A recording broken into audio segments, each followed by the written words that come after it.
Asking for a Friend podcast, where we bring the experts from Donaldson around the table to explore everything from health and lifestyle to skincare and appearance. Today, we're talking about every girl's favorite or not so favorite topic, hormones. Learn about the brain fog and hormone connection. Yes, it's real, and I can definitely relate. Why you should start taking creatine like now, how hormone replacement therapy can help you feel like you again. Plus, tips for balancing hormones, maintaining energy, and so much more. Joining me today are Dr. Marguerite Weston, a double board certified functional medicine physician, along with Angie Scala, nurse practitioner, and our resident fertility specialist, and Dr. Weston's friend Tiffany Wagner, a healthy-minded working mom, runner, and yogi. Let's dive in. So thanks for having us, Tiffany. Yes. Your home is beautiful, and I know you know Dr. Weston, so thanks for coordinating this. And then Angie's with us. She just got off a plane. Yes. Correct? From? Denver, Colorado. Okay. So we kind of had to pivot on this one at the last minute, so we appreciate everyone like kind of jumping in and stepping in unexpectedly. So let's start with, I guess, how everyone knows each other. So Dr. Weston, why don't you say how you know Tiffany? Oh, yes. So, how did we first meet? We first met actually at a Bible study group. Yeah. And then it turned out that we had the same friends who were also runners. And I don't know, we just hit it off right away and been friends ever since. Are you in the crazy 5 a.m. running group? Oh, I am. We ran this morning. Oh my goodness. Yes. That's crazy. How many miles? Only 5 today. Oh, only 5. Yes. Okay. That's impressive. Well, we have 2 friends that are training for the marathon. They're running it in Paris. Oh, that's They fun. get to run the marathon the night before the Olympic marathon. No way. Yeah, same course. Oh so my gosh, we're like, so that would make me want to run a marathon, but I still wouldn't. But if I were to do it, that would What if there's wine and cheese and bread at the end? I know. Yes. Worth it. I love it. And then Angie's with us. So she's a nurse practitioner with Donaldson. And gosh, you've been with us how long? A little over 3 years. I know. Started with surgery with me. Yes. And then now you're in functional. Dr. Weston Stoller. Dr. Donaldson's not very happy about it, but he gets it. And so tell us about your background. Yeah. So I actually met Dr. Weston years ago when I moved here. I'm from Arizona. She was my PCP, which I just randomly went on Google, was like PCP near me. And we do live really close to each other. So yeah, she was my PCP for 5 years. And then we were, I know Donaldson always wanted to really expand the wellness branch of our practice. And he has spoken about functional, and then he was saying how there's a functional doctor coming in. And I was like, I love that. I really want to get into that. I want to meet her. And so she came down the hall and we were like, what? I know you. And so that I've been kind of helping behind the scenes since you've been with us, and then fully in functional for about a year now. So, but yeah, my background's in oncology. I was an oncology nurse for a very long time, and then switched gears and just had an opportunity to do plastic surgery, and now doing functional, which is my passion. So super happy about it. Yeah. I love that. Well, we're so happy to have you. Yeah. And I think it's hilarious what a small world that is. Because I remember the day you're like, the doctor they're talking to is my PCP. You were so pumped about it. I still remember that like it was yesterday. And now here we are almost, how many years later? 2. I've been here. It'll be 2 years in August. In August, yeah. It's crazy. Yeah. So, well, let's get to the good stuff. Hormones. So, Asking for a Friend podcast, which I know we can all attest to this. How often do our friends bitch to us about their hormones? Every run. I know. So that is our topic of conversation. Yes, we could do Asking for a Friend after every run. A million questions percent. We had. And I can't even imagine what your life's like, because I'm not a doctor, even though they call me Dr. Esposito at the office. But I get questions all the time just from, just my friends complaining and just whatever. It's just a real thing. So I guess start with you. So just this morning, we were running, and someone dropped back next to me, and they're like, "Hey, we have a question, or I have a question for you." It was a friend of hers, so it's asking for a friend for a friend. She's like, "My friend, she's in her 40s. Actually, I think she was talking to me about her son's child, and asked if we see children." And then she said, but she actually needs to see you too. And I said, oh, how old is she? And she said 48. And I said, say no more. I already know what you're going to say. And she said, she's eating the same, exercising the same. She's starting to gain weight in the midsection. I don't think she knew what was going on with her periods. So for me, it's really I just ask about people's periods. I talk about it all the time, so it's not a big deal for me to be like, how are your cycles? But evidently that's not everybody. So she didn't know what her cycles were doing. But 48, you're like in the midst of it, right? And those hormones are super important. So I would love to talk about, I mean, there's a zillion hormones that we could talk about, but tonight I would love to talk about estrogen, progesterone, and testosterone. I think those are probably the main ones that we talk about. And testosterone doesn't get enough light in the woman's world. 100%. But it's very important. Yeah. So after menopause, you have more testosterone than you do estrogen in your body. So even though it's, you know, we're told like, I would never have thought that. It's the male hormone, but it's not. It's super important for females. Yeah. So anyway, so estrogen and progesterone. I love it. And you always talk about how they're all like married to each other. So like everyone affects the other. 100%. So explain that a little bit. Yeah. So, I mean, the whole job of hormones is just to communicate. Their job is to send messages to your body and tell your body what to do or not to do. And so it's really hard to have a change in one hormone and it not cascade and waterfall down to changes in other hormones. So estrogen can affect thyroid, cortisol can affect estrogen, like everything affects everything else. So it's funny because in primary care, which I did for a long time, you'd have people come in, they would never just come in with one thing. Like unless it was an ankle sprain or something, it's never just one issue. It's never, I'm tired and that's it. I have no other problems at all. It's usually like, I'm tired, I'm anxious, I'm gaining weight, et cetera, et cetera. Or everything changed when I hit 40 or everything changed when I hit 45 or pick an age. But it's because everything connects. So it's really hard to just have one thing happen. Yeah, I agree. What about you, Angie? I mean, you've seen patients with the hormone issues. What are patients talking to you about, and what have you like success story wise seen really work for people? I think people just are excited to like actually have someone to relate to about like what they're going through, because I think it's just like, oh, that's normal, or like that's just how it is, or that's just the phase you're in. Like, sorry, you're stuck with it. But it's nice to be able to like actually justify and like relate to people what they're going through. But yeah, I mean, it's just, I do fertility mostly and seeing obviously other hormonal patients. So it's just the kind of everyone's going through their own experience. Either they're feeling like they don't have enough hormones on board, or they're like raging with too many hormones. So it's fun for us because we can actually test and see what's happening, and then we can direct our treatment that way. So but prior to this, I had never spoken about hormones so much. Like my husband's probably like, he probably knows way too much about hormones and cycles. Yeah. But I'm glad we're bringing light to it because I think it's important to talk about it.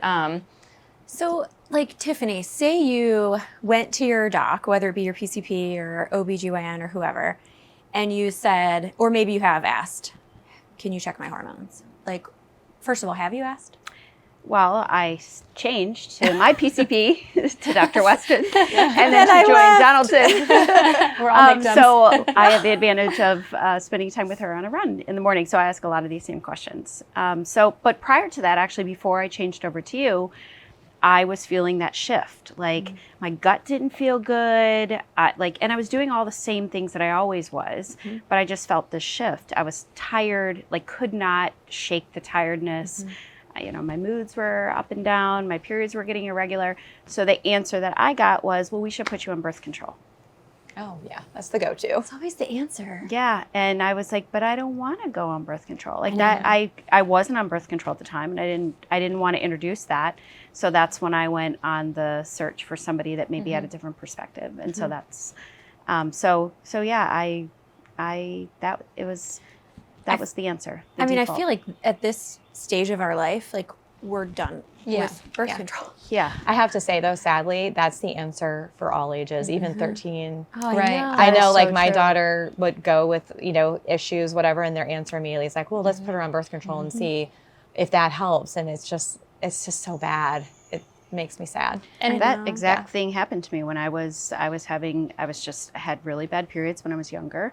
And that was the answer, to put me on birth control. Well, I did not know this at the time. I had very severe endometriosis.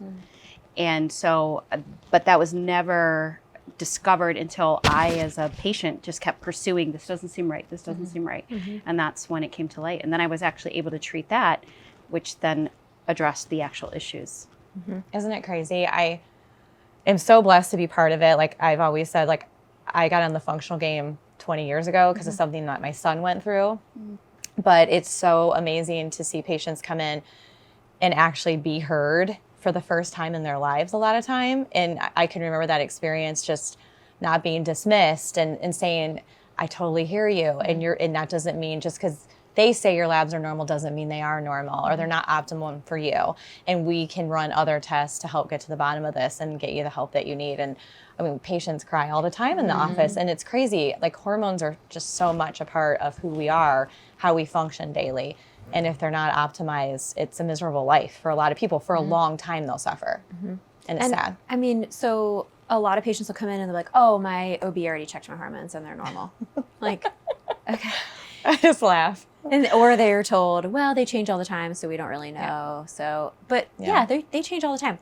We learned in school what they're supposed to do through the month. So if you know when you're testing in the month, you should know what they need to be, or at least the balance between estrogen and progesterone. And so I think, maybe 20 years ago, everyone would have said, oh, birth control. Okay, whatever you say, doctor. Okay, whatever you say, doctor, I'll just take the birth control. But I think now, and COVID, I think, pushed this forward. We have patients who are well educated, they're knowledgeable, they want more, they want to know the why behind it, they want to try to be natural, they want to fix what's underlying, they don't just want to cover it up with birth control pills. So. And the conversation is evolving. Like, I remember when my mother went through menopause. Oh, yeah. And no one talked about that. And what we talked about was depression, because that's what we thought. I mean, there was an underlying element of that, but we didn't know. So to your point earlier, I just love that we're talking about it. Yeah. It's so helpful. Yep. And that it's not, it doesn't have to be the way it is. Like, you always say Right. that. I mean, I think every woman who watched their mom go through it, it's just like, well, you're just getting older. Like, you're just going to gain weight and you're going to be tired and you're, this and that. And it's just not, it doesn't have to be the case. No, we're like ready to kick you out to pasture. You're 50. Like, for the love. You have some extra life. And your kids should be like self-sufficient and out of the house maybe. Like, these are supposed to be your good years. But That's hilarious. Like, everyone always thinks, oh, well, hot flashes or heavy periods or irregularity. But there are estrogen and progesterone receptors on multiple different systems in your body. So, I mean, I did sports medicine, so we knew that certain times of your cycle, you were more or less likely to tear an ACL. Like, think about it. When you're pregnant, you have all these hormones. Our ligaments have to be loose to let the baby out of our pelvis. So it makes sense that throughout the month, you'll have those changes too. So then it also makes sense that you can have symptoms other than the stereotypical, hot flashes, libido, sleep. Like, you can have muscle aches and pains. I mean, it just, there are multiple things that can occur because of hormones. So it's crazy. I have to mention, because it's such a hot topic, and I feel like I don't know, 60% of the women I meet have this issue, but let's talk about thyroid hormones. So I feel like there's so many people on Synthroid and thyroid medicine. Why do you think there's such, I don't know, it's just so prominent anymore, I feel? And like, why do you think that is nowadays? Has it always been the case? It was undiagnosed? I mean, why do you think that is? I think most thyroid issues stem from autoimmune disease. And so we know that autoimmune diseases are on the rise in general. And it can't be from genetics because it's happening too quickly. So it has to be environment. And so usually, whenever we're dealing with any kind of autoimmune issue, we always focus on the gut. Because that is, if you think about it, open tube to the outside world. You hear me say this all the time. Like, that's our main defense as far as our immune system. So autoimmunity is you fighting against yourself. So that's like an entry point for things to come into our body that our body's not used to seeing. So our immune system will fight back and have just an immune response, inflammatory response, and that immune response can turn into an immune response to ourselves. So diet, stress, I mean, those are probably the main toxins. I mean, it's all environmental, in my opinion. I love that. What if, like, women who are struggling with thyroid issues, asking for a friend, that are struggling with thyroid issues, what are some things? I mean, obviously we have pharmaceuticals. I mean, we know that. But what are some things outside of pharmaceuticals that they could do to help improve how they're feeling and just their symptoms? So, and you can offer either else. one. Experts over there. I would say knowing what labs to ask for are important. I also think a lot of the population we see will start to gain weight, and then they will restrict what they eat. That changes your thyroid. So if you aren't eating enough, your thyroid will automatically shunt your thyroid hormone to inactive type of thyroid hormone to preserve your metabolism. Interesting. And so it's just something I think we commonly see, which is understandable. I mean, Yeah. when you're gaining weight, you then eat less. Yeah. So we can use that to help us navigate, like, is your metabolism slowing down because you're not eating enough? Yeah. And does it matter what you're eating? So we were just talking about this recently because I noticed the is this It's a little gooey. yeah, I'm like, am I imagining this or is this actually, she said, no, this is actually happening. And so she said, do you take in enough protein and fiber? And I'm like, I do a ton of protein and fiber. She said, well, why don't you track it? And so I started tracking my protein and fiber, and I was like, well, I actually am getting plenty of protein. I wasn't getting enough fiber. So simple things like adding chia seeds to my smoothies in the morning, and like that all of a sudden was a game changer for me. So I'm curious, how much does like the dynamic of what you're eating, not just the calorie count or Right. something like that, does that matter? 100%. And another thing we talk about with patients is when we are gaining weight, we don't eat as much. And then what's the one food group we cut? Carbs. Yeah. We all cut carbs. And that's where most of our fiber is. And so, I thought, I eat tons of veggies. I for sure get my fiber. Yeah. There's not as much fiber as you think in those vegetables. So you do have to be intentional in what you're eating. So I love that. What are some ways to get fiber other than vegetables? So lentils, Okay. legumes. I think lentils are easy because like a lot of women will eat salads. So you can just make a batch of lentils and put them in your fridge and add them to your salads. They're really easy and they have a ton of fiber. Yeah. Hemp seeds is another one that I like because I can put it on my salad. I can put it in my smoothie. No one knows. I mean, they don't really taste like anything. Yeah. So those are easy ways, beans. But I love that. yeah, lentils and hemp seeds are probably my go-to. So let's talk about the one thing that I tell patients all the time. I've never talked more about periods in my life since I've been helping you guys in the functional area of things.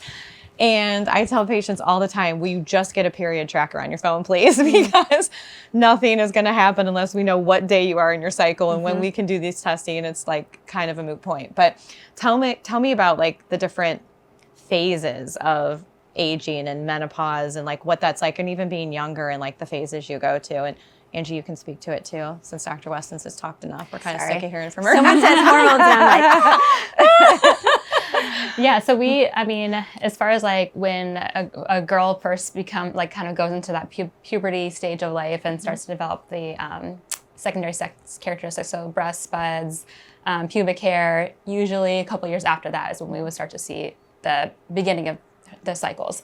A lot of patients or a lot of young girls at that time, like to speak to what you were going through when you were younger with having the heavy periods, a lot of that is just like chalked up to like, just go on birth control and that will be okay. Yeah. But we do find a lot with just like looking at environmental things that they're exposed to, their diet. I think that's why we're seeing a lot more girls starting earlier because of the things that unfortunately that's in our food, maybe that we didn't have back in the day. So, but yeah, so the stages of, going through puberty, starting the first period, and that just, you might be better explaining this part as far as like the scientific stuff behind it. Well, so, at first, like when you first get your period, it's called menarche, and it can take a couple years to get regular.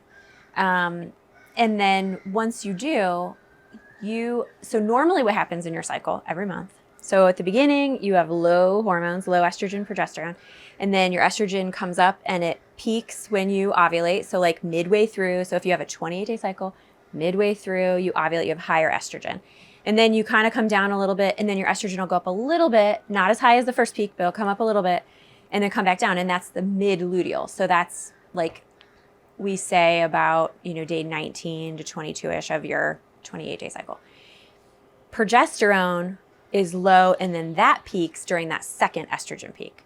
That is where we like to test what your estrogen and progesterone are doing so we can see if you have an imbalance of those two. So the way I always explain it to patients is it's kind of like a credit card. So if I charge $10,000 of estrogen and progesterone comes off and can pay off that $10,000, I'm not going to feel that imbalance.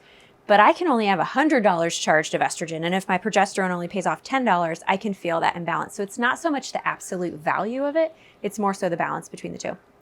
And that imbalance is what gives us all our amazing symptoms that we get the week before we get our period, right? Like you start to get crampy, you might get headache. If you have migraines associated, you'll get migraines. You might get really tired. You get all the carb cravings. You might not be able to sleep. Yes, like, all of the things that happen, gut issues, all of that normally happens at that time of your cycle. I heard the chocolate cravings are because you're craving magnesium. That could be one. That could be one of them. I heard it was actually like a real thing. The other possible reason would be, so every hormone is friends with a neurotransmitter. So estrogen's friend is serotonin. So if you have ever gone to your doctor and complain about like PMDD or really bad moods prior to your cycle starting, they'll put you on an SSRI or Prozac, Zoloft, one of those. It works on serotonin. So serotonin and estrogen are friends. So dark chocolate increases serotonin levels. Interesting. Yeah. I mean, sometimes our body's amazing. Yeah. Like it usually knows what we need.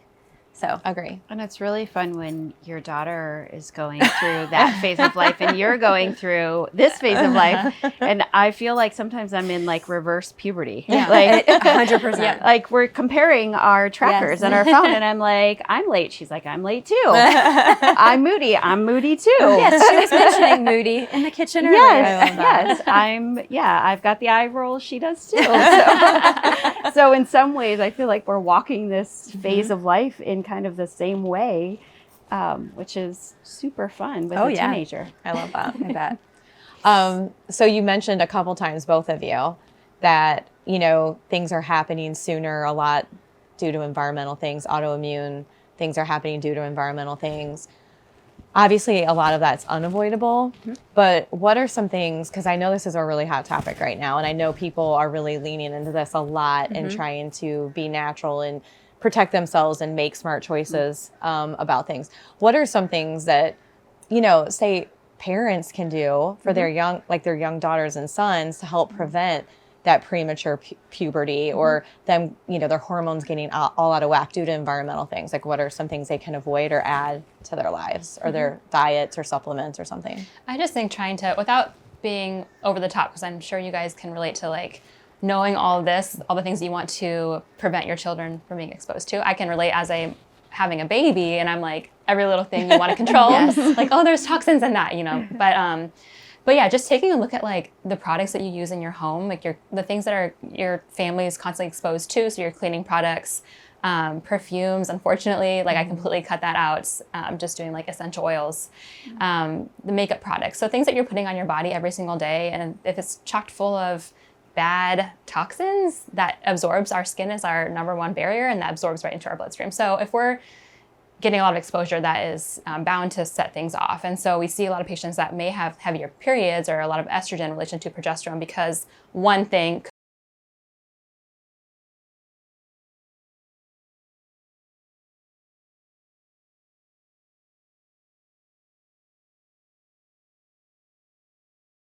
all the toxins probably. But as a teenager, I noticed how brand aware, like there's so much more media coming at my daughter who is, I want drunk elephant and I want this and I want that. And my daughter's asking me for a little fridge. Yes, bathroom mini fridges. fridges. Absolutely What not. are they doing for with their mini fridges? products. Putting their products in it. But their skincare. But She I hates can't when imagine how much information that they're getting. Right. So the one thing we've done, to your point, is like just teaching her to look at the label. Yeah. Like don't take that influencer's opinion as gospel. Like just be curious. And look at it before you put it on your body. Right. And if it's like, I think it's overwhelming, especially I can imagine for a teenage girl when you're trying to, society and status. But just and like for me. Right? Yeah, I mean, I shouldn't true. talk about just her. Like me too. I'm like, I want that product and that product and that product. Yep. So, So if you can just focus on a few areas without having to feel like you have to completely get rid of everything, but focusing on, really trying to have less ingredients with our food. So like really trying to eat clean and have fewer ingredients. But just, makeup products and things that we use in the house, just really trying to keep it clean. But I think it adds up. Not using plastic is a huge one too. In your cookware. So those are just little areas that you can kind of focus on where it doesn't feel so daunting. I know I started doing it and I feel like it's it also translates. Like my husband's now more aware. My mom, when she came to visit, she's like, what? We can't have that? I'm like, it's just good to like, give people that knowledge, and like those little shifts really can make a big difference. It can be hard to get everyone to buy into it. I'm not going to lie. Yeah. Jeez. But also just when you know the science behind it, like, first of all, when we do hormone replacement, which I'm sure we'll talk about later, but we use topical estrogen. So we think, oh, it's just our skin, it's not a big deal. No, we actually give medications through the skin, enough that we can see serum changes, in our blood levels. So what you put on your skin matters. And so they're called hormone disrupting chemicals. And so these hormone disruptors, these estrogen disruptors, bind to that estrogen receptor and turn it on as though it is estrogen. So that's the reason behind it, you know? Like, so it does make a difference. And if you think about, just like Angie said, the things that you do every day, like if you do a unclean lipstick once a month, great, who cares? Yeah. You know what I mean? But if you're eating your lunch out of a plastic container every day, put it in the microwave, maybe we could do better. Yeah, it's so funny. It's all about balance. And I love, and you're so good about that. And so, I mean, everyone on our staff is, about meeting people where they are. Because it can be overwhelming. But I remember it was Christmas time and I was trying to like be really clean, and I needed to bake, and my whole family's gluten-free. So I'm trying to bake these gluten-free cinnamon rolls, which is not easy. And I have all the products, and I'm trying to like find, I can't remember what it was, but I was nervous to switch the kind of sugar I used, I think, because I wanted to use a better sugar, but I was nervous that the cinnamon rolls wouldn't rise right and wouldn't be the right consistency. And any little thing throws baking off, I feel like. Yeah. And you're like, Carrie, you make these once a year. You're gonna hardly eat any of them. Like nobody's gonna die over using white sugar to make these cinnamon rolls. So just make your damn cinnamon rolls, and you'll be fine. Because I was so stressed out about it. I'm like, I have coconut sugar. Do you think that'll be okay? Like I mean, literally, my mom was, when we were little, she's like, as long as you eat breakfast. We would grab Little Debbie brownies because you just had to eat anything for breakfast. Anything was fine. I mean, my breakfast was so terrible growing up. Oh my gosh, I don't even want to think about it. So, okay, so you brought up endometriosis. We talked about estrogen dominance. So I know you see PCOS too. Like other things or like anything, what do you feel like let me rephrase. What do you feel? See, this is why I don't host. I'm not Carrie. And what is PCOS? Yeah, like what do you feel like you say over and over to patients about PCOS or? I feel like female patients are very aware of PCOS. I feel like they've heard of that. That's kind of been, if they had issues like getting pregnant or just period issues, most people have like already been diagnosed with it, but they don't really know what to do with that information. Like they're like, I know, polycystic ovarian syndrome. Okay. So it's a syndrome. So we're talking about like different symptoms. So it could be they have cysts on their ovaries, but that is not the only. I think people hear that and they think like, oh, you have to have cysts on your ovaries to have this, but that is not the end all be all with diagnosis. And also, you can have a cyst on your ovary and not have PCOS. Yeah. Like we make cysts when we're ovulating. So like having a cyst doesn't mean you have PCOS. Right. Yeah. And then also a lot of patients will see may have like insulin resistance, so their insulin's higher. They have issues with weight loss can be another one that we see just hand in hand with the metabolic health with insulin. And they may have hirsutism, so they may have like little hairs on their face or acne, some more of those like male kind of features. Those are the main things that we see. And then we can also test their hormones and actually see on testing if they have more androgens, which are those male hormones like testosterone and DHEA. But yes, we see a lot of PCOS, and a lot of it is on diet. A lot's focused on diet and how we can alter that. We can really make a shift in getting them back to having regular periods and ovulating. A lot of patients that have PCOS have maybe a period once every 45 days or once every couple of months, which can really be challenging, especially if we're trying to get pregnant or we're trying to balance things out. And so it's a lot of education about diet and how they can make it manageable for them too. I think there's a lot of times it's overwhelming with people looking online and Instagram and what they should be doing. So it's nice to give them just clear direction based on the science and what we see with the lab results too. What kind of diet do you recommend for somebody who has PTO or PCOS? PTSD. PCOS. Right here. Just kidding. To go back to the point of fiber and protein, that's huge, just from like the basic nutrition.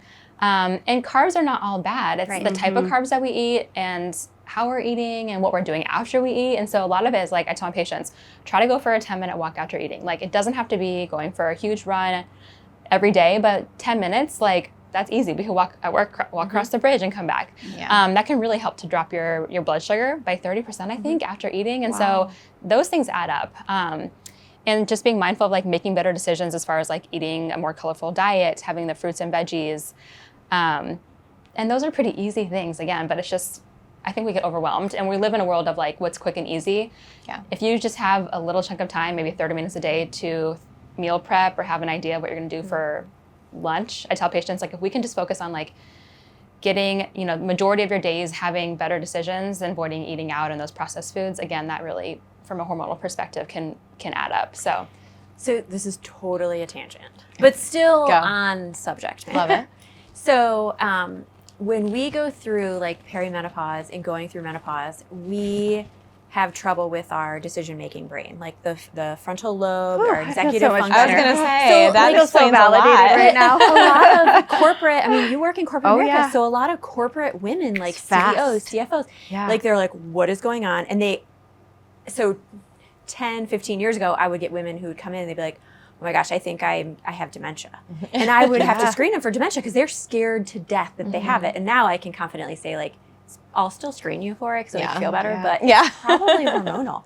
And so we lose that executive function. So this is yet another reason that I tell patients that they should meal plan, because when you have to make decisions all day long at work and you come home at like the witching hour, like 5 o'clock or 6 o'clock, and you have to decide what you're having for dinner, you cannot make good decisions. You have already exhausted your decision-making capacity through the day. So you're asking yourself to make a decision in the worst time of the day, and you're not going to pick something healthy. Interesting. This makes that makes so a much lot sense. of So I think sense. that's just more motivation to actually meal plan or prep. It's not even like you have to prep, as long as you just have, I mean, you have a chalkboard in your kitchen, like write down That's what like you're a going good to accountability. eat. Yeah. Yes. And then you can get home from work and you're like, I don't want to make any more decisions. And then you can look at the board, you're like, oh yeah, that's what we're eating. Yeah. And then you make it. What I loved about Prolon. So I recently did Prolon, and I did it intentionally, the timing of it, because I was starting a new job, and I knew mentally I had to be sharp Yeah. and just make sure that I was retaining information.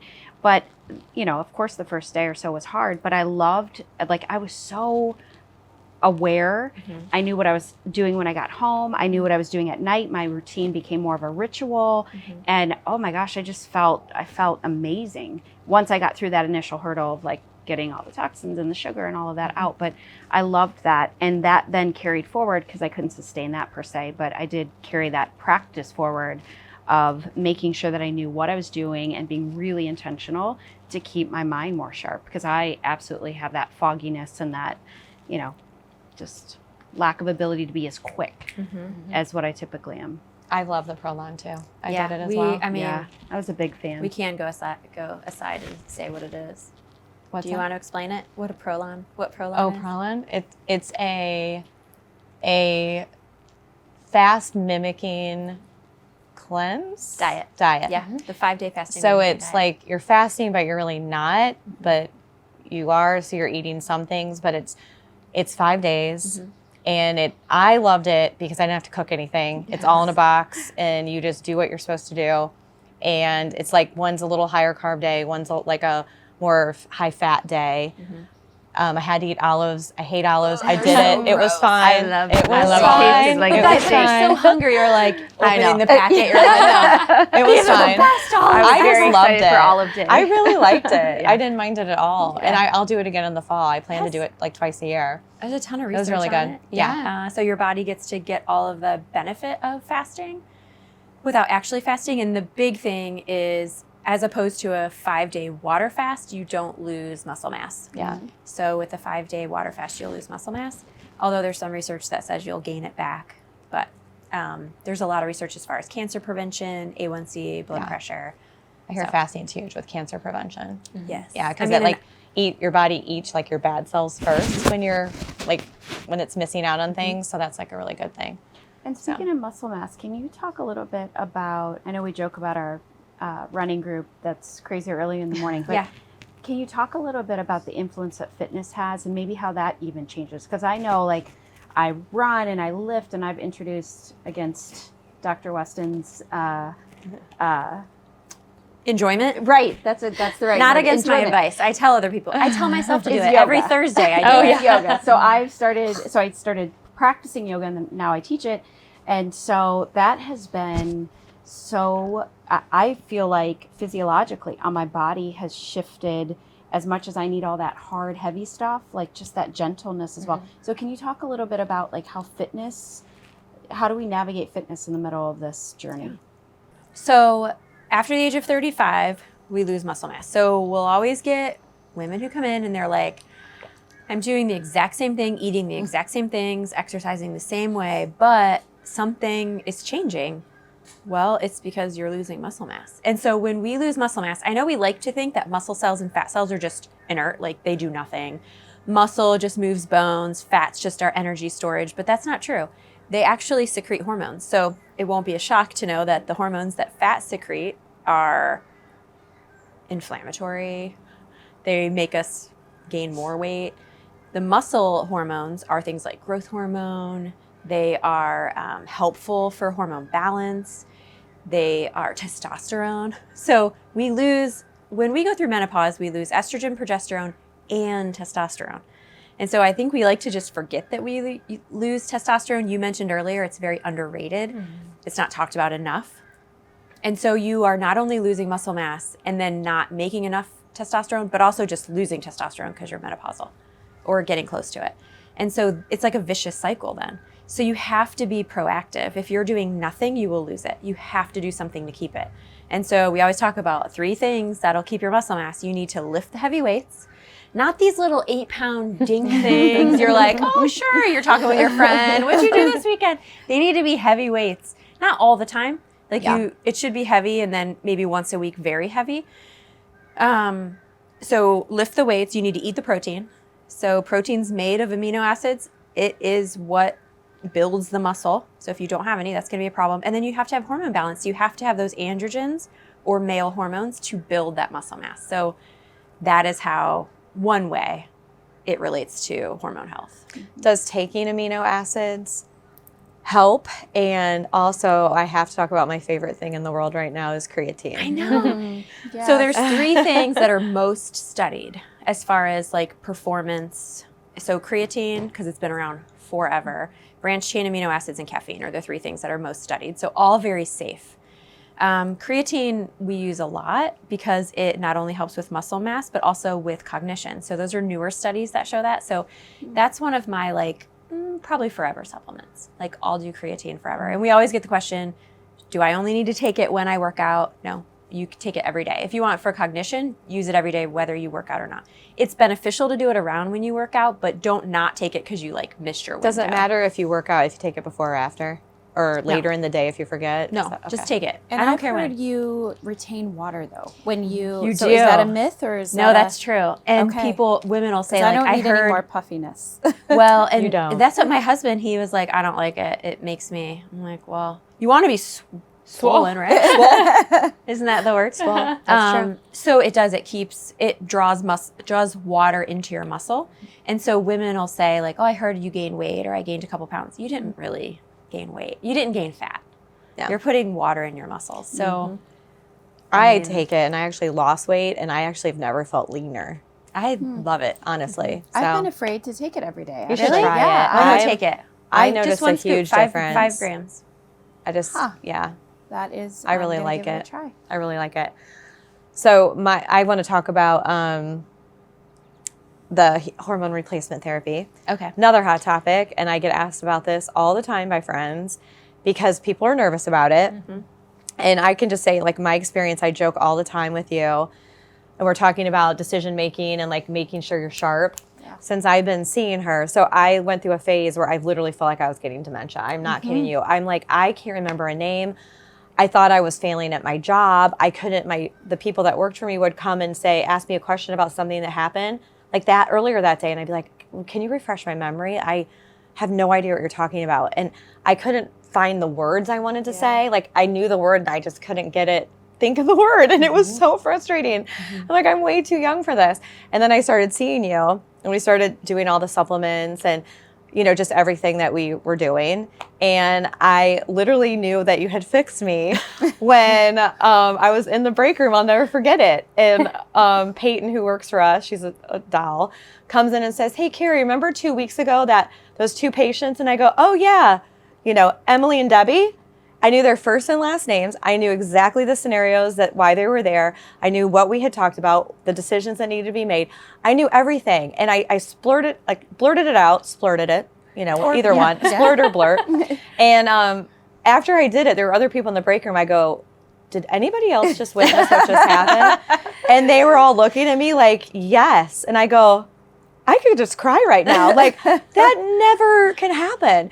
And like, I moved to a new place and I'm meeting all my neighbors. I literally could rattle off every name, their dog's name, their kid's name. I remember all of them. I never could remember any of that. It is literally life-changing. And I swear, the hormone therapy, the supplements, obviously, I think the creatine's helped. It's just kind of like everything, all very reasonable, easy to do, and absolutely life-changing. Oh, tell Highly me more, recommend. because like I am Literally highly recommend literally, it. I feel like I've I experienced cannot what you say enough. I'm Yeah, not I kidding. feel like my brain is going. You down. literally want to cry when you're like, Yeah. "What is happening? I have my brain back." It's insane. So, Carrie, what stage are you in? I don't know. Yeah, you do. Come on, we educate our patients. Perimenopause. Thank you. Oh my gosh. Well, I turned 50 a couple days ago, so I'm like, maybe I'm in a new stage. Happy birthday. And you like the way the sun is shining, you look like an angel over there. Oh, Like, I'm starting to get a little shining hot right now. I'm not gonna lie. Well, you look amazing. thank you. So you might start glistening soon because you'll be sweating. But so perimenopause. Or it's the vodka, I don't know. Could be.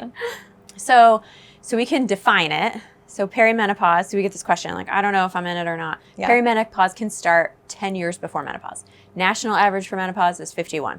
Most, best indicator of when you'll go through it is when your mom went through it. But none of our moms talked about anything. I think my mom had hot flashes for like a decade. I just thought my mom was in a bad mood for a very long time. And 40 was super old. Yeah. back Oh my then, gosh. It Yes. was like, oh, you 100%. turned 40. Oh, yeah. And it was like, You're like, That's so sad. yeah, senior right? citizen. Yes. So sad. I know. I mean, now three of us here are over 40. I'm catching up. Oh, I'm around the corner. You'll never catch up, but okay. That's true. And depressing. you'll have all our wisdom. Yeah. That's right. So perimenopause, so technically the clinical definition is your period lengthens by 7 days, like your cycle length. But that's a really bad definition because you can be early in perimenopause and your cycles can actually shorten.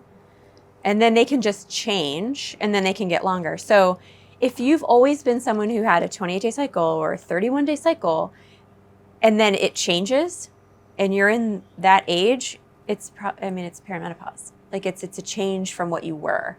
And so we can test those things and we can do it clinically based on symptoms, but also we can check labs and see how you're changing. And it's amazing when you can see, we'll have a patient come in and we'll do their labs at a certain time in the cycle and they'll come in and I'll say, oh, was this a really bad period? Or was this this period, how was it? And they'll be like, oh, it was great. And I could have guessed that from their ratio, which is really kind of fun. Yeah. Because I love when science makes sense because it almost always does. Yeah. Yeah, when it validates their symptoms too, and they come in and they're like, I have hormonal acne, or I feel like things that you can just look at from our testing and be like, this makes sense why you're feeling this way. Do we want to talk about testing that we do? Yeah, we Dutch do test? it. would love for sure. to hear more about The that. testing's phenomenal. Yeah, so So Dutch fun. test we love, and I feel like everyone could use a Dutch test at least a couple times in their life. But so it stands for Dry Urine Testing for Comprehensive Hormones. So it's looking at those main hormones that we just talked about: estrogen, progesterone, and then the androgens, which are testosterone and DHEA.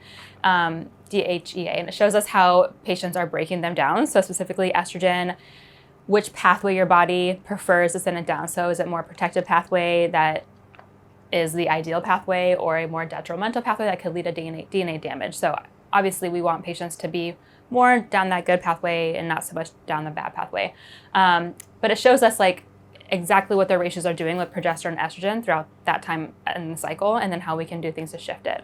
And then the Dutch also tells us about their cortisol, which is a hot word. People love talking about cortisol, our stress hormone, and what they're doing throughout the day and how that's fluctuating. And so we can see if they're pumping out a ton of cortisol and feeling like they're really anxious and like they want to sleep but they're super wired at the same time, or if they're just feeling like they're pretty low throughout the day, we can see exactly what's happening and we can help them. Again, how those hormones all talk to each other, and cortisol is a huge part of that picture. So we love the Dutch for many We use reasons. the Dutch on everybody. I'm excited. Because also, like, if we're giving you estrogen, I want to know that you're not putting it down an unhealthy pathway. Yeah. So there are pathways that are higher with endometriosis and put you at higher risk for estrogen-sensitive cancers, and there are things we can do to change that. So even if someone has a totally normal period, it's really nice to see genetically how you're predisposed to getting rid of your estrogen. And so that's important for, I mean, obviously I'm biased, but I think any woman with a family history of breast cancer, any woman with a personal history of breast cancer, it's important to know those things and how you detox or metabolize or break down or get rid of, whatever word you want to use, estrogen. And also, those same pathways we use to get rid of multiple things, not just estrogen.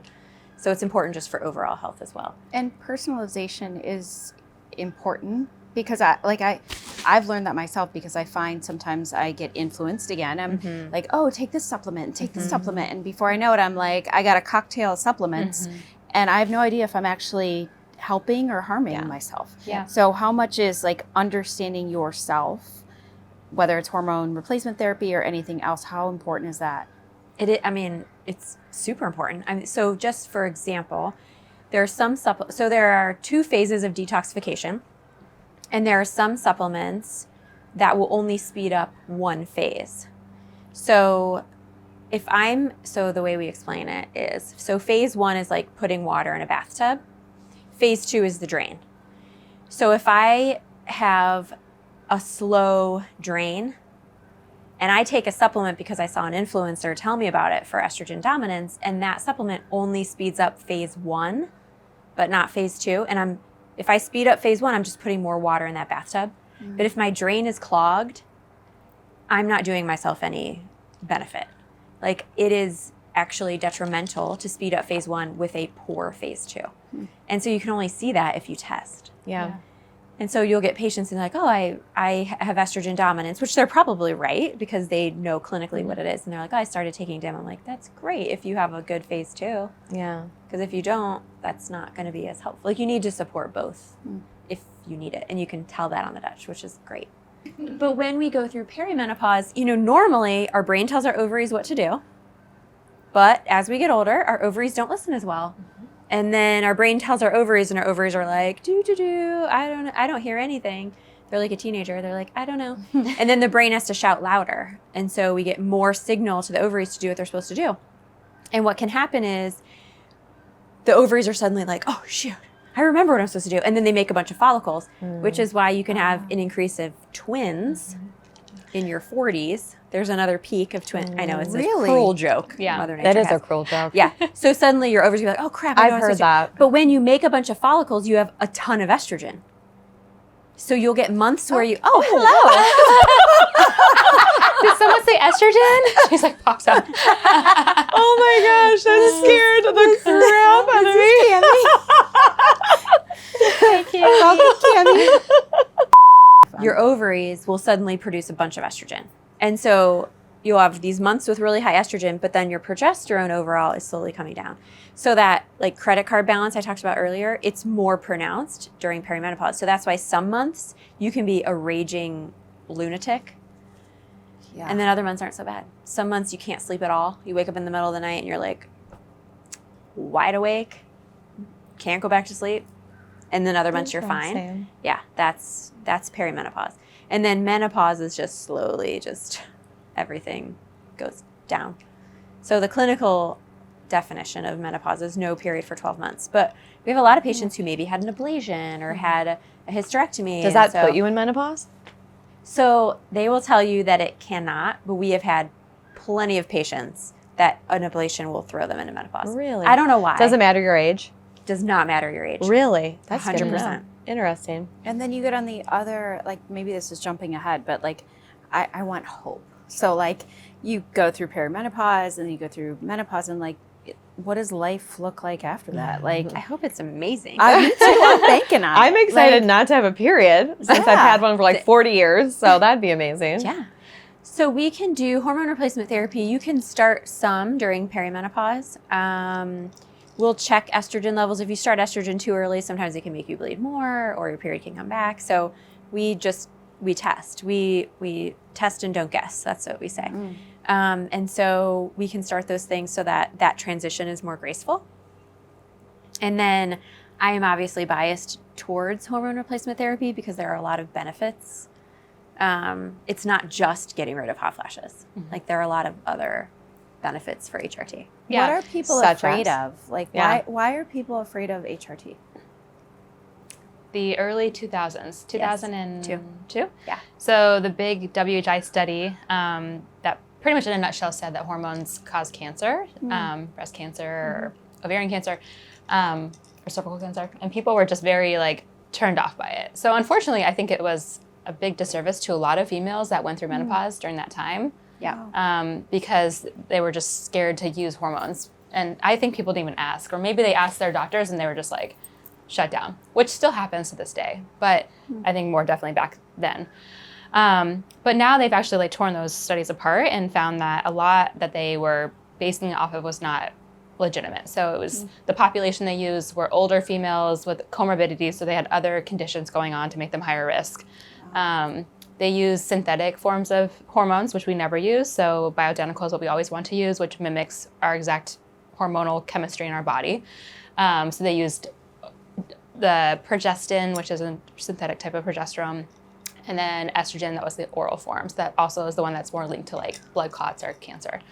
So now that they've actually like brought that to light as far as like what that looks like, and those studies were not legit, now finally it's kind of changing the trajectory of what patients are going through, but it's still, there's still a lot of knowledge that needs to happen with it. Yeah.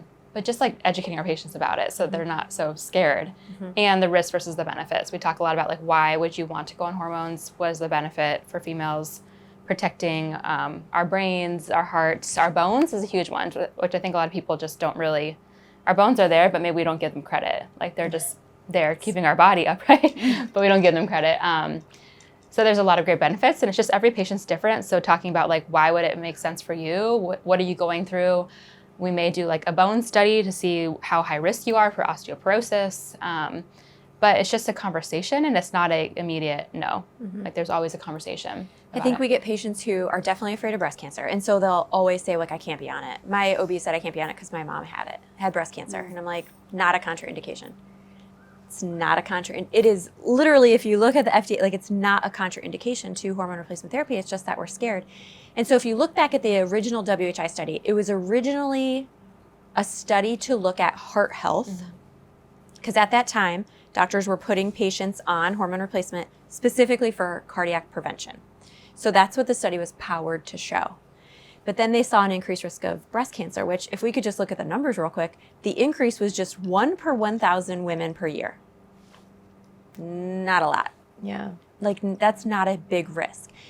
So it's really important that as physicians, we don't put our biases like on patients and what we think they should do. We need to give them the risks and benefits and let them decide. We have very smart patients who can make their own decisions, but family history of breast cancer, not a contraindication. Blood clots, not a contraindication. Now, estrogen-sensitive cancers, yeah, you can't be on estrogen if you have an estrogen-sensitive cancer. It's going to put gas on the fire. What would that be? Like, what would Like a breast cancer that's estrogen-sensitive or endometrial cancer. You're not going to go on estrogen. We would take you off. But that's, I mean, those are the reasons. Like there aren't many contraindications to it. And so I think it's really just educating patients. And Angie mentioned bone health, which is like a huge soapbox I of saw mine. your face light up. Honestly, because doing sports medicine for so long, the worst thing is seeing a healthy older woman have a hip fracture. If you have a hip fracture over the age of 65, a third of those patients are dead within 2 years. I remember you sharing that with me and thinking, That's crazy. You're that more is likely to die wild. after a hip fracture than breast cancer diagnosis. You're more likely after 10 years after a diagnosis of breast cancer to be alive than 2 years after a hip fracture diagnosis. That's incredible. Wow. That's not okay. We do not talk about bone health enough. No. And I just had a patient who is 41, went through early menopause, I had her do a DEXA scan, which it's not even recommended you do a DEXA scan under the age of 65. Although if you have early menopause, you can, What's it's a DEXA recommended. scan? That is a bone scan to look at your bone density to see if you have osteopenia or osteoporosis. And she has osteoporosis, 41. This is an Wow. active person. Like Wow. she's a runner, she's active. She has osteoporosis. Like that's not good. And so estrogen is actually FDA approved to treat osteoporosis. Also approved to treat hot flashes. So, I mean, if you think about hot flashes, it's a change in your vasculature that causes the hot flash. It just doesn't happen in the vessels near your skin. It happens in the vessels in your brain, the vessels around your heart. So it's more than just you're getting hot and you're treating it. You're treating your vascular health. Interesting. So My friends talk about hormone replacement therapy all the time, and it is a hot topic right now, and I feel like every corner is offering it. yeah. So that's concerning to me, just knowing and being, working with you and things like that. So talk about what to watch out for in those situations, and then how we're different. So you want your hormones tested. Like, I don't need to give you the estrogen of a 20-year-old. I just need to give you the estrogen of a healthy postmenopausal female.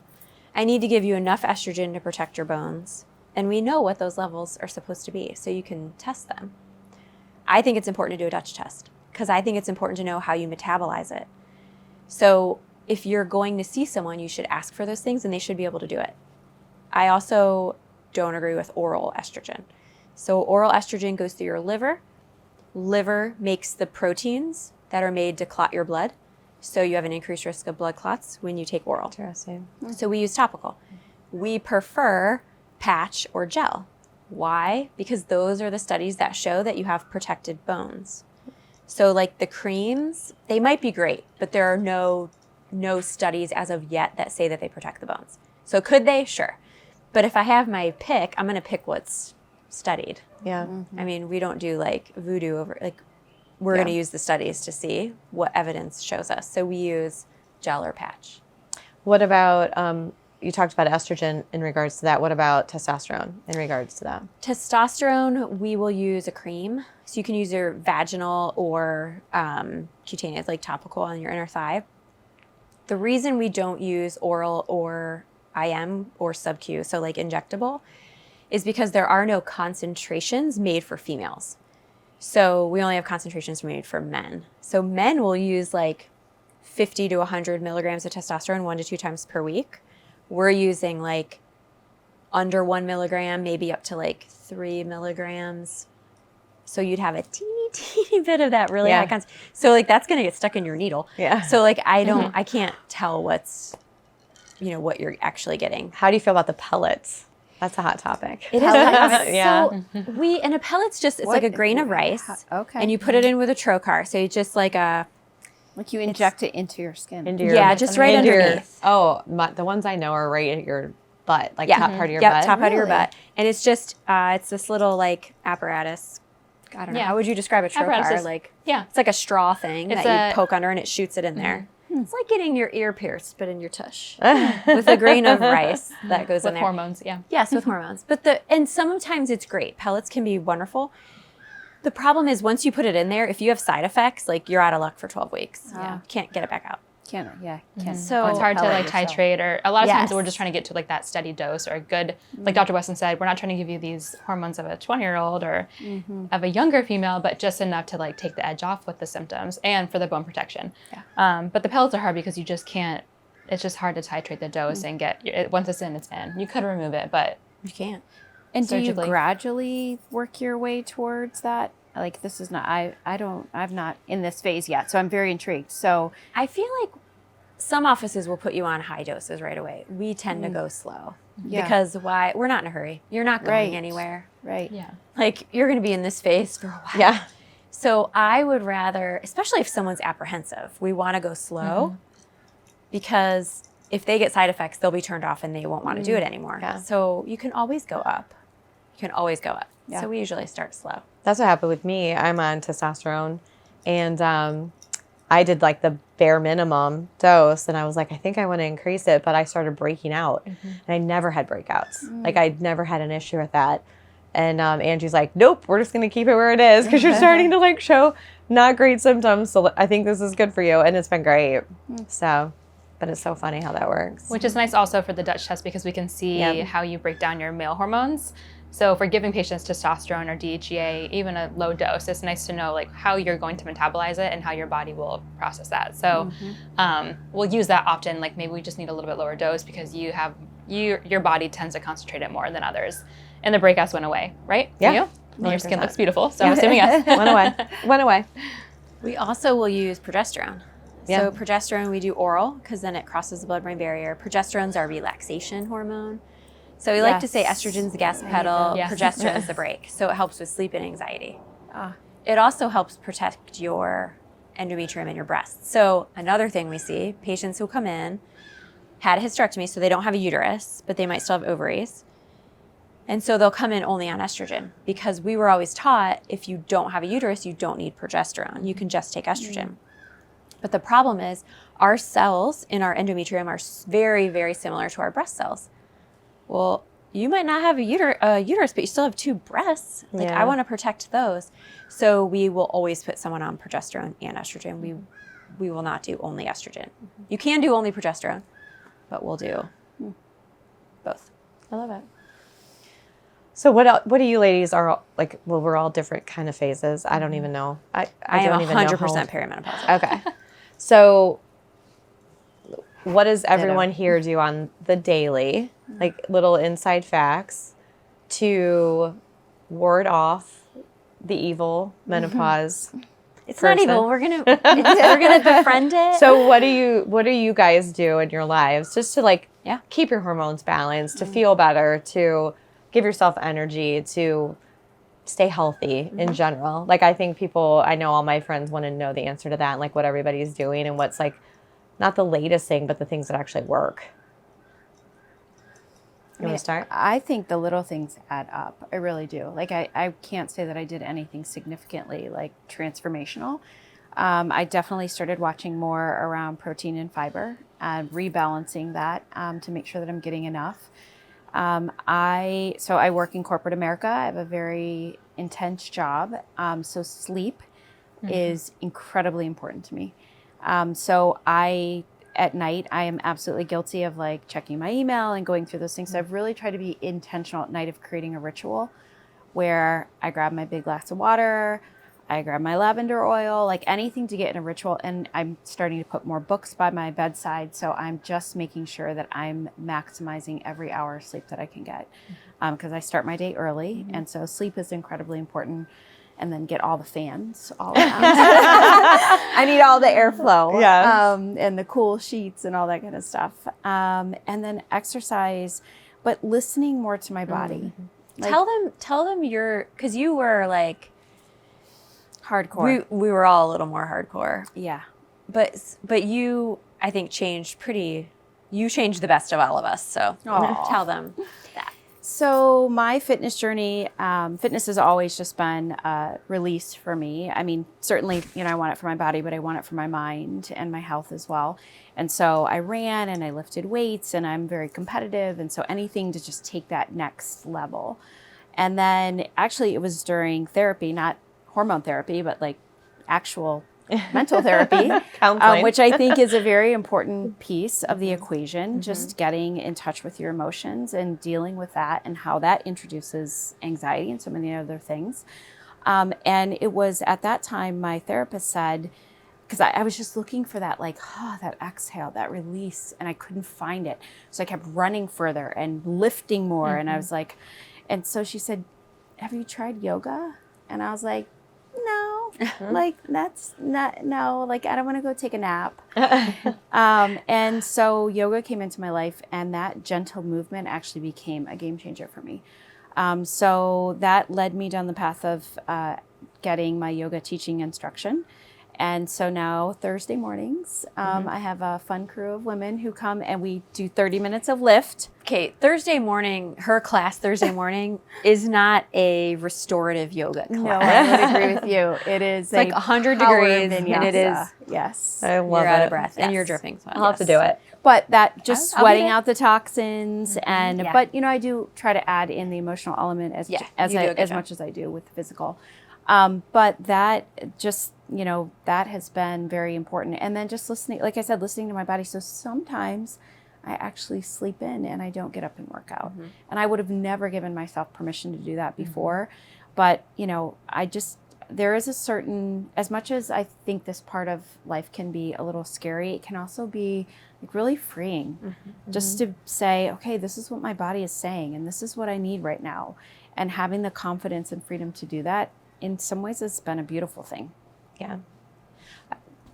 You saying that reminds me of starting with you guys as well, because I used to do HIIT workouts and kill myself and feel like I had to work out at least 5 days a week and all that. And when they did my Dutch test, they're like, no more HIIT workouts. You need to lift heavy, and the most cardio I want you to do is walk. And so I was like, okay. And I did that, and I lost weight, and I was not losing weight. And I was like, oh my gosh, this is insane. Like, I'm doing way less. Yeah.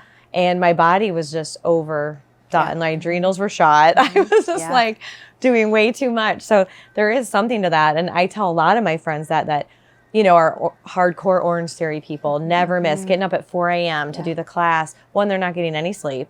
And then they're killing themselves and they're not seeing any result. I'm like, you just need to let's try and back it down a little bit and just try. And it works for some people, but when it's not working, you need to try something different. And I think as you're aging, I think to try something different is let's take it back a notch and let's give your body a little bit of a break. Yeah. And I think that's hard for people. It was really hard for me, but it does make a huge difference. Yes. I need to take your class. I'll Yes, have to come you with her. should. I mean, I will. We've had a 5:30 couple Thursday. Donaldson Yeah, I will, staff. for sure. I'll be there. Yes, that have, I love that. Well, that have come. we're working on some events. Where do you teach? Yeah. At Melt House of Fitness. Nice. So everything's heated, which is there anything relative to the topic of conversation around the heat and sweating that's it all so out good. and Yeah. we So, sweat a I mean, lot heat out. is great for just detoxification in general. Yeah. I don't know much about heat is not good if you're in the middle of having hot flashes. That will make you But it does, there is a lot of research as far as longevity, mostly because it increases something called heat shock proteins, which will, as we get older, we get damage in our DNA. And so the heat shock proteins come over and fix that damage. So I think of it as like skips in a record for those of us who had albums. Like the skips in it. And so those heat shock proteins will come over and fix those nicks in our DNA, which is important for longevity. Yeah. I've also heard, sauna heat. I don't know if there's a difference. Maybe you can speak to So that. there's but no study of sauna versus exercise. Okay. So we don't know which one's because better. supposedly saunas are amazing for decreasing your risk of cancer, they say. That's why. By It's the DNA 70% or damage. something crazy. It's the if heat you shock do 4 proteins. days a week and all 20 that. minutes, Yeah. So but there has not been a study. So Okay. they don't know if you get that, because the same exercise can also increase heat shock proteins. Interesting. So they don't Okay. know which is Which I is which. I can't imagine that study will ever be done. 'Cause Yeah. who's going to do that? Yeah. No one gets any money from exercise. Yeah. True. I do think supplements have been a big game changer for me. The right supplements. What are you taking right now? So one of the game changers for me was magnesium. I did not realize how deficient I was in magnesium. And I remember texting you one morning. We like to text in the morning. I'm like, could it be that I actually feel like I'm in a little bit of a better mood because I'm taking magnesium? She said, yeah, there's a lot of truth to that. Could I be sleeping better? Could I? And I did not realize that was part of it. So I'm taking magnesium. I'm taking vitamin D with K, turmeric with black pepper for inflammation. I take what's the packet? It's like a packet of... Oh, you do fish oil, Yes. multivitamin, Yes. and resveratrol, which is an antioxidant. Yes. Makes me so proud when people tell me the supplements they're taking. And pre and probiotic. I am trying a new one actually that I actually like quite a bit. And what else? And I've also started Nutrafol. I don't know. Yes. So I have experienced hair thinning. And, so I'm like, what can I do about this? And so Nutrafol has actually been beautiful. And they have a particular blend that is more geared towards over 40 women, over the age of 40. And that has adaptogens, I believe, in it as well, which I'm a big good. fan of adaptogens. So that's been really lovely too. So Yeah. those are the main ones I would say that. I love it. And creatine. So But proud. again, I'm going to have to up my creatine. I was just taking that on the days I worked out heavy, Yeah. were the only days that I was doing that. You take it every day. Yeah. I love it. So for me, I guess I have my Dutch test from like 5 years ago, or maybe 7 years ago, 5 years ago, 2 years ago, I have 3. And it is amazing to look at my changes. And they go hand in hand with my symptoms.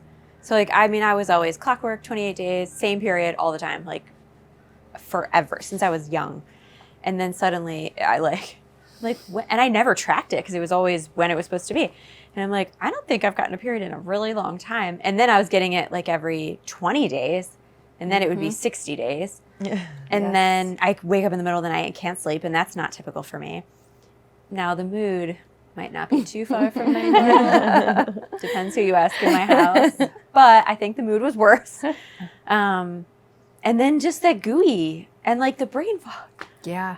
And it's, I mean, patients would come and I'm like, I know your name, but I just can't think of it. Like, it's just, I hate that feeling that you're not as quick-witted. Yeah. And so my supplements have changed. So when I was having like heavy periods with, that were coming closer, I had high estrogen. So then I was doing supplements to try to decrease the estrogen. Would do things to increase my progesterone, support my progesterone. So they've kind of changed with me. So now it's fish oil, it's magnesium, it is resveratrol because it helps how I detox my estrogen isn't the best. And so that helps me shift it in a healthier pathway. When I had high estrogen, I was using DIM. I used something called Nerf 2, which is like broccoli sprouts in pill form because you can't eat enough broccoli sprouts to move Does the the dial. type of supplements matter? Like if I go to the grocery store and pick up something off the shelf versus something that's more, I don't know what the scientific word, like more clean and well made, does that matter? Yes. Yes. So there's something called GMP, which is good manufacturing processes. And so that's like a stamp of approval. And so what that means is that company has been third-party tested. And they treat their supplement like a drug. Because if you don't, you have companies that either treat their supplement like a drug, which is what you want, or they treat their supplement like food. And we know that U.S. food is horrible. So then there's no, like, you don't even Regulation know and- what you're yeah. getting. Yeah. So our company, our supplements are tested when, like, they're tested if you get like I don't even know what to call it, a container of supplement, they'll check it bottom, middle, and top, make sure it is what it says it is throughout the whole thing. So there's no contamination. So it's important to know what you're buying. Like, I would rather spend $10 more a bottle and actually have it do something than try to save money and have it do nothing good for you. Yeah, I think it's easy just to like on Amazon, just grab it and Right, But that yes. is an education piece for our patients. Like if we can make sure that what you're taking is actually doing what we want it to do.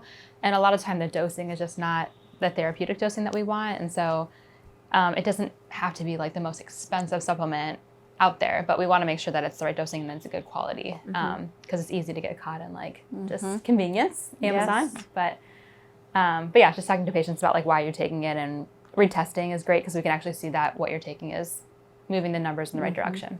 Yeah, 100%. Do you mind sharing some of your journey? Yeah. Or whatever you're comfortable with. Yeah, absolutely. So I have diminished ovarian reserve, so essentially like less eggs left in my fertile years, which is interesting because I never knew until I started like trying to get pregnant and was like looking into like why is this not working? Like we were doing all the things. I feel like I'm very in touch with my body as far as like ovulating and knowing how to test for that. But I did more, little bit more digging. I did ask for some testing with my doctor, a few things that they could look into. But anyway, so I realized I had this and was very determined to try to make changes in myself that I could. We did go through the process to do fertility treatments, which I'm sure everybody knows about. But during that process, we learned that it was just going to be really hard to like get eggs because of my condition. So we ended up with one embryo, which is amazing. And while we were waiting to transfer the embryo, I was just doing things in my life, just like treating myself like a patient and like doing giving myself the advice that I would give my patients. So changing my diet, I did a full elimination diet, so really cleaned up. And my husband was on board, which is great. So we just cleaned up how we were eating, being more mindful of like where we're getting our food from and trying to eat organic and more fruits and veggies, more protein. Changing how I was working out. So I was doing Orange Theory like 3 to 4 days a week. Was that same like hit. Yeah. If I'm not doing that, then I'm not doing anything. But really shifted that to like maybe doing that once or twice a week. I go through yoga phases. I love yoga. I'm different than you, where I'm like, give me a yoga, whatever I can I'm do. like you. And Pilates. Pilates, there's a plug for Pilates. Yeah, too. That is a real up and coming. Yes. Yeah. You could do a Pilates class in our office. Yes, I teach We Pilates just need as those well. balls or whatever you make us do. Balls and bands. I'll bring the balls. Yes. You bring the balls. Pilates is great. So Pilates, I have seen that a lot with over 40 women. Because it's a little bit low intensity, Yep. but still very concentrated and targeted. And then testing myself. So I did a lot of things that I would do. So I did a Dutch test. I did a gut test, which I know we're going to talk about gut on another talk, but really like dove into like what was happening holistically and like how I could help with that. Because there's, only so many things that I can like, that there are a lot of things that were out of my control, but if I had some things that I could have control over, that was like a huge part of that process. So anyway, I ended up getting pregnant spontaneously through all of that, which I was like convinced that I was in early menopause. Like I took a pregnancy test just to rule out like menopause because I wasn't getting my period. I'm like, there's no way I'm pregnant. Like clearly I'm in menopause. And I was pregnant. So I like, that's a great assessment to like, who knows what at the end of the day what it was, but I think like just really shifting, and I've always been a relatively healthy person. I think I've always been mindful of like products and prioritizing, trying to eat healthy most of the time and exercising, but it was really like taking a closer look and taking supplements that were geared towards helping with my egg quality and balancing my hormones.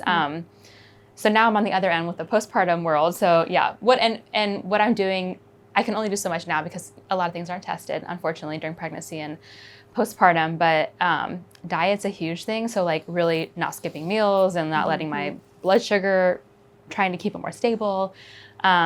Moving every day has been huge. Like I don't have the time to like be doing the exercises that I did before, and I'll eventually get back to that. But moving every day, just like going for a walk or doing something with my son, I think is like a big part of that like mind-body connection. And then just taking the things that I can take. So I love fish oil and magnesium's been like our drug of choice in our house for a long time. Magnesium and a little bit melatonin, and that's all we need. And again, just like really prioritizing like just wellness as a whole as much as I can. I think that's what makes you so special for our patients, because it's really hard for patients who have walked the fertility journey to see someone who hasn't. Yeah. Like it's, you just hear from people, and you've been through it because you've seen reproductive specialists, and not that they don't care, they're great and they're wonderful and they're definitely needed, but there's something different about seeing someone who has walked through it, right, and who knows that like feeling of not being able to control what's going on with your own body and helplessness. And so I think I appreciate that for our patients.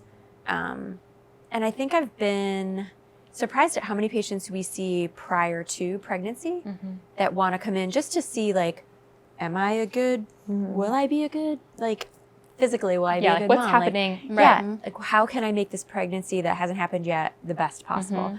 And then even patients who choose to, stay with us during pregnancy, when you can't do a lot of supplement changes, but diet, lifestyle. Yep.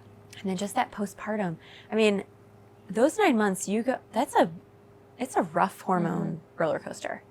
So that postpartum period, I think, is another time that we've always been told, like, too bad, like, I don't know. See you on the other side. Yes, see you on the other side. Like, oh, you're breastfeeding? Okay, well, can't do anything. Yeah. Like, good luck. Oh, your sex is super painful because you're breastfeeding? Too bad. But it doesn't have to be that way. No, it doesn't have to be that way.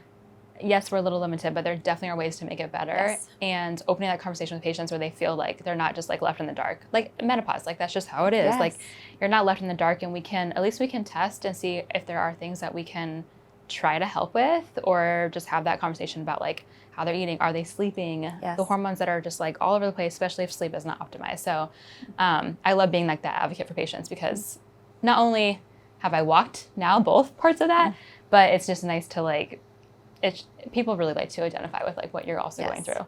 And I love telling my story because it was nothing that I ever thought would happen. But it's an important piece of like who I am and professionally how I connect with our patients. So Yep, yeah. 100%. So that, it sounds like another, we'll do a topic just A fertility. 1,000,000%, yes. Can I ask about the subject that is in our glasses? Is that like a taboo topic, or can I ask Oh, about gosh, No, you can. alcohol? Like how It's a very does- important part of our lives. Yeah. Some more than others. Well, it's hard because women will use it to help with sleep, but it doesn't help with sleep. Yeah. No matter what patients tell us. They're like, no, I sleep better with it. No, you don't. It increases your resting heart rate, decreases your heart rate variability, increases your cortisol, increases your glucose all through the night. You do not sleep better with alcohol. You don't get in deep sleep. You just don't. And then the way I describe it with detox is, our liver is like a washing machine. And so if you have kids coming in through your laundry room is off your garage too. They come in, they have muddy clothes on. You're like, no, take the muddy clothes off. We're going to wash those first. And if you have constant stream of kids with muddy clothes, you're going to constantly wash those muddy clothes first, right? You're never going to get to their hampers of dirty clothes or clothes strewn all over their floor. You're never going to get to the clothes upstairs because you're constantly washing the muddy clothes. Well, the washing machine's our liver. The muddy clothes is the alcohol. So you never detox then what you need to detox in your upstairs rooms. Because the Great liver makes analogy. alcohol a priority. 100%. And so you Interesting. will have estrogen dominance, and it will also push that estrogen down the unhealthy pathway. Wow. And that is Interesting. 100% seen on Dutch tests. Interesting. And That why- is a great and annoying. analogy. Yeah. I said that's a great analogy. I was, Every time I walk I through was my like laundry trying room, to I'll be think like, of an analogy, okay, and I was guess sitting at should my have that laundry glass room. of wine. While Gotta you're work on doing the other laundry. toxins. Or you're like, Stella, come bring your dirty clothes down from upstairs. Is there anything better to drink as far as like red wine, white wine, beer, liquor? Does it matter? Is it all the same? Unfortunately, to get all the benefits from red wine, you'd have to drink It's like ridiculous amount of- 200 bottles, I yeah, think. to get the Oh, resveratrol. geez. Okay. Is it a challenge? Don't put it past me. There are people who will say that liquor is better, like tequila is better. That's what commonly is Because said. why? Because less sugar, like than some of the It's other less sugar and drinks? it's how it's made. Like it's Okay. not a potato. Like vodka's from potatoes, so it's not a grain. Ah.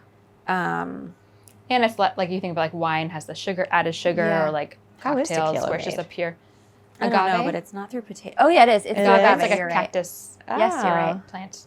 This Arizona. Probably just because I'm from Arizona, I know that. Yeah. Interesting. I That have to is- switch that to is it. tequila. But it's gluten free. What we learned is that we're not stopping our alcohol. shifting how you're. Next podcast, It's like a we will different have I will to not make be it stopping my alcohol. and we can make skinny margaritas. Yeah, I love that. Let's do it. Sure. I love that. Done. Done. Does it matter the time of day though? Like you said, Oh, sleeping. yeah, it like, is better to do like it it's, earlier. It's Just just better for to day sleep. drink. Well, none of us want to drink late at night. We're all old. Yeah. We're like, I'd rather drink at noon and be done by 4. right? So I always like to ask this because we talked about clean Yes. products, clean whatever. So what are some things, because I know my friends always ask this, and as women, we always want to know this. We were talking about it in there before we came out. What are like some products or things that you guys love? Whether it could be kitchen, it could be glassware. I don't care, because we want to get away from plastics and use more glass and things like that. It could be moisturizer, it could be makeup. Like, what are some things, deodorant, that you guys like, brands that are really clean that you guys are like loving right now? I want to know the answer. I think we're both farmers market snobs. We do love, but I do try to find things that are like local made. Again, fewer ingredients, fewer things listed, things that I can pronounce, and not like added things for like, I don't do any added fragrance or maybe like essential oil fragrance. Things that you would buy like in the store. I'm trying to think like main, the makeup line that I like. So Ilia. We were talking about it. Those are cleaner. Deodorant, so like things that you're like going to be putting on every day and absorbing it. So that's a big one. Like cutting out any sort of aluminum, which I'm sure I definitely try to stay away from. And then I just always prioritize glass. I don't even have I got rid of all the plastic. My husband has like a secret stash of plastic. They're like plastic So baggies. does Jared. Oh my Yeah, gosh, get that's those out of here. hilarious. I swear, as soon as I leave, he takes the plastic, puts it right in the microwave. Yeah, so she's gone. Yeah. And cookware. So that's a big one too. So caraway is one that I really like. Just making sure that you're not like, if you're cooking, great at home, but if you're cooking on bad products, then that will obviously come through to your food. And like barbecuing too. So that's another one, just being mindful of that, like how you're cooking, you're preparing your food. And making my own dressings is huge too. I really try to like avoid, so Primal Kitchen we both love, but just doing like olive oil, vinegar, like take it back to my Italian roots, like what my grandma would do, like lemon, salt, pepper, olive oil. So just trying to like make it like just simple living. You're You not having all said we these added both things. love Primal Kitchen. What's that? Oh, Oh, so great. yeah. So they have salad dressings and condiments. So okay. It's you a can get it brand. at Kroger. It's a brand. Okay. Yeah. But it's all with olive oil or avocado oil, so no bad oils. okay. And it can be affordable too. I think that's another thing. Like at Costco sells that, and you can buy it in the big packs, and it's at a much better price point. So, Interesting. I mean, because sometimes it can be pricey. So I do. Yeah. I love your idea of making it from scratch. Same with like I make like moisturizer with coconut oil. Yeah. So I do a coconut oil and I put essential oils in, and then I'll do a sugar scrub that's all natural too. So you can get at a really good price point by just making some of your own stuff. Yeah. And if you get to be friends with her, she gives it to you for Christmas. Yes, I make a different variety every year for Christmas. This is true. So, I love that. Yeah. So snowballing off that, piggybacking off that, I can't think of the right word, but we definitely need to do, I think, the next one on gut health and like label rating. I think that's huge for people. So I know I need to learn because I don't understand. I got an app on my phone and that's my saving grace. I just go by that. I don't even know if it helps me, but I just listen to it and that's what I do because I don't have time. I can remember when my son was going through all his issues 20 years ago. Can you imagine that? No, it's Gluten-free wasn't even like a thing back then. And It was like a crunchy I thing. literally would read every label and I would be like, oh gosh, what's that? And I'd have to Google what the ingredient was to see if it had gluten in it. And oh my gosh, it was terrible. So I'm like, at least the app's easier. Can tell me at least if there's gluten in it. So I don't know if it's actually good for me, but there's no gluten in it. My daughter hates that I bust out apps while we're at Sephora. Oh, I do it all the time. She's like, I want that. I'm like, give me the UPC. Okay, what are clean? clean Sephora brands really quick? Ooh, I mean, I like Ilia. Yeah. I do like Ilia too. I like that Say brand. Yes. The and SAIE then or whatever it's like called. 99% sure. I'm going to go back and check, but I think Gwen Stefani's brand is I like pops of color, and so Gwen Stefani, if I'm not mistaken, is a clean brand. Interesting. I feel like I watched The Voice, so I feel like I know her. Yes. And I feel like she would be clean. Yeah. We'll see. I'm almost positive she I think is. there's a brand called, is it Mad Hippie or Mad something Hippie, like yeah. that? Oh, I Mad like. Hippie. I've been using that that sounds recently. crunchy. Yeah. I yeah, like they it. sell it at Fresh Time. You can get Yeah, I like Oh it. yeah. Yeah, I mean, I've been Spray, using their serum, like and stuff. tinted moisturizer or tinted UV something that I used in Florida. It was good because it didn't make you white, but it was mineral based. We have what brand do we have for makeup? Jane. Yeah. Yeah, Jane Iredale. That's Which really that's good. clean, right? Yeah, Okay. they have this mineral base. It's really good. And hopefully we're I getting really some like it. clean- I use it all the time, every day. You do? I haven't Yeah, yet. I need to. yeah. I like Skin Foodie, which I found at Whole Oh. Foods a couple years ago randomly. It's they're locally made in Ohio. Oh, that's nice. And it's very simple ingredients and actually like really good like whipped body butter with like lavender oil. And they no longer sell it there, but I tracked them down. So you can still get it. But yeah, I think it's just taking like being mindful of like having, first of all, like where do you start? Like the same thing with like the toxins. Like where do you even start when you're looking at labels? So just giving like some takeaways, like what are the main things to focus on and the things to look out for? And then how you can shift how you're shopping. But I think gut and label reading would be, there's a lot of knowledge there for sure. All right, thank you for hosting. This was amazing. So, cheers to another podcast. Thanks, I think ladies. you, Angie. It's bad luck.